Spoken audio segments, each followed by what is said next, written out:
ഇന്ന് ഞാൻ ഐനൂസിൻ്റെ ആധാർ കാർഡ് എടുക്കാൻ വേണ്ടിയിട്ട് പോവാട്ടോ. ഐനൂസിനെ കൊണ്ടുപോകുന്നില്ല. ഐനൂസിനെ എൻ്റെ കസിൻ്റെ വീട്ടിലാക്കിയിട്ടാട്ടോ പോയിട്ടുണ്ടായിരുന്നത്. പോയ കാര്യം എന്തായാലും നടന്നിട്ടുണ്ടായിരുന്നില്ല. നാളെ വരാൻ വേണ്ടി പറഞ്ഞിട്ടുണ്ടായിരുന്നു കേട്ടോ. ലാമിനേഷനും കാര്യങ്ങളൊക്കെ ചെയ്യാൻ വേണ്ടിയിട്ടുണ്ട്. പകരം എനിക്കൊരു കോപ്പി തന്നിട്ടുണ്ടായിരുന്നു കേട്ടോ. ഞാൻ വേഗം ഓടിയത് എൻ്റെ കസിൻ്റെ വീട്ടിലോട്ടാണ്. ഐനൂസ് അവിടെ ചെന്നപ്പോഴാണെങ്കിൽ ഭയങ്കര ഹാപ്പി ആയിട്ട് ഇരിക്കുന്നുണ്ടായിരുന്നു കേട്ടോ. എനിക്ക് പേടിയായിരുന്നു ഇവൾ കരയോ എന്ന്. ഞാൻ ഇതുവരെ ഇങ്ങനെ ആക്കി പോയിട്ടില്ല കേട്ടോ. അപ്പോൾ അവൾ ഉറങ്ങുന്നതുകൊണ്ട് അവിടെ കിടത്തിയിട്ട് പോയതാണ്.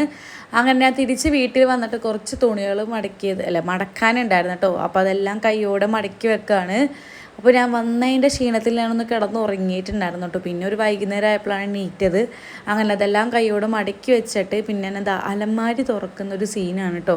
നമ്മൾ അലമാരി തുറന്നതിൻ്റെ നാട്ടുകാർ മൊത്തം അറിയും കേട്ടോ. കാരണം ഭയങ്കര സൗണ്ടാണ് തുറക്കുമ്പോഴും അടക്കുമ്പോഴും. ഇതിനൊക്കെ ഒരു പുരോമിപ്പിക്കേ അതെന്തിലാവട്ടെ, എന്തായാലും വേറെ അലമാരി വാങ്ങിക്കേണ്ട ഒരു സമയമായിട്ടുണ്ട്. അപ്പോൾ എന്തായാലും ഞാനത് കഴിച്ച് കഴിഞ്ഞപ്പോഴത്തേക്കും കരച്ചില്ല. അപ്പോൾ അതിനും എണീറ്റിട്ടുണ്ട്. അപ്പോൾ അത്രയുള്ളൂ. ഇഷ്ടപ്പെട്ടാൽ ലൈക്ക്, സബ്സ്ക്രൈബ് ചെയ്യുക.